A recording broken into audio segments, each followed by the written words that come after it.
하나님께서는 니느웨의 멸망을 선포하기 위해 요나를 부르십니다. 그러나 요나는 그 부르심에 순종하지 않고 니느웨 반대편 다시스로 향합니다. 요나는 하나님께서 은혜로우시며 자비로우시고 노하기를 더디하는 인내하신 분이라는 것을 알고 있었습니다. 그래서 그들이 회개할 때 돌이켜 재앙을 내리시지 않을 것이라는 것을 알고 있었습니다. 그 당시 참 예언자와 거짓 예언자를 구별하는 유일한 방법은 예언의 성취 여부입니다. 요나가 니느웨의 멸망을 선포했을 때, 니느웨가 회개함으로 재앙이 내리지 않을 때 요나는 거짓 예언자가 되는 것입니다. 내가 사랑하는 사람을 위해서 어려움을 당하는 것도 참 어려운 일인데, 자신들을 납치하는 아수르 니느웨 사람들 때문에 요나 자신이 거짓 예언자가 되는 희생을 감수하고 싶지 않았던 것입니다. 그러기에 다시스로 가던 요나는 하나님의 계획하심에 의해 결국 니느웨로 향하게 되고 그곳에서 멸망을 선포하게 됩니다. 그리고 그 이야기를 들은 니느웨 사람들이 회개함으로 하나님께서는 재앙을 내리시지 않기로 결정하십니다.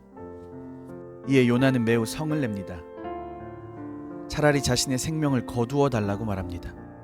그리고 요나는 성읍 밖에서 초막을 짓고 성읍에서 일어나는 일을 보고자 합니다.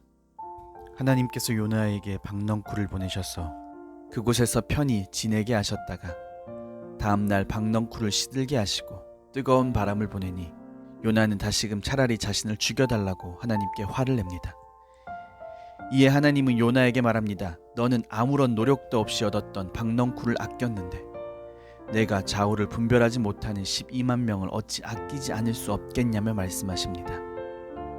우리는 하나님이 말씀하시면 그곳이 어디라도 갈 수 있어야 합니다.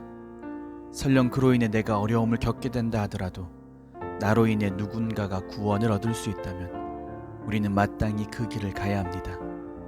비록 내가 어려움을 당하더라도 하나님은 기억하십니다. 나의 아픔까지도 하나님은 기억하십니다. 그러니 우리 오직 하나님을 바라보며 주님 말씀대로 나아가는 삶이 되기를 원합니다. 저는 지금까지 이 요나서 말씀을 보며 요나에 집중했었습니다. 그런데 이번에 말씀을 보며 니느웨 사람들의 모습을 보게 됩니다. 40일이 지나면 니느웨가 무너지리라는 외침을 듣고 높은 자, 낮은 자, 왕에서부터 동물에 이르기까지 모두가 베옷을 입고 금식하고 제 위에 앉아 기도했던 모습을 보게 됩니다. 온전한 회개를 행함으로부터 하나님의 마음을 돌렸던 그 모습을 보게 됩니다. 이 시대의 교회들이 니느웨를 기억해야만 합니다. 수많은 사람들이 교회를 향해 외치고 있습니다. 없어져라, 망해라. 교회가 교회다움을 잃어버리고 세상적인 욕심에 가득 차버리니 교회는 문제의 온상, 지탄의 대상이 되어버렸습니다. 우리는 교회를 향해 망하라고 외치는 세상 사람들의 외침을 들으며 그들의 무지함을 탓하고 그들과 대립각을 세우는 것이 아니라 그들의 외침을 통해 하나님의 뜻을 들을 수 있어야 합니다. 정말 이러다 우리가 망하겠구나라는 심각한 경각심을 가지고 철저히 회개해야 합니다. 높고 낮은 자 할 것 없이 진정으로 회개해야 합니다.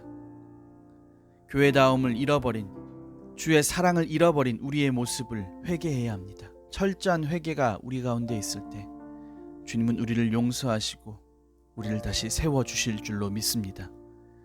용서하시는 하나님을 믿으며 온전한 회개를 행하는 우리의 삶이 되기를 기도합니다.